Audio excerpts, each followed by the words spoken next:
Let's take a look at competent leaders. All leaders need to excel at the many competencies associated with their various roles. Leaders in both global and domestic firms often have the same qualities, but what is different for global leaders is that they have to retain and utilize these capabilities in completely unfamiliar situations.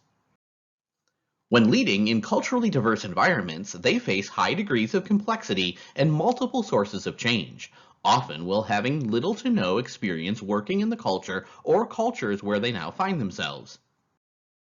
Leaders in cross-cultural environments need to deepen and broaden their ability to effectively operate in their role, and they must demonstrate a range of personal, intercultural, interpersonal, and professional competency. Two major areas of capabilities for leaders and managers are grounded in emotional and social intelligence.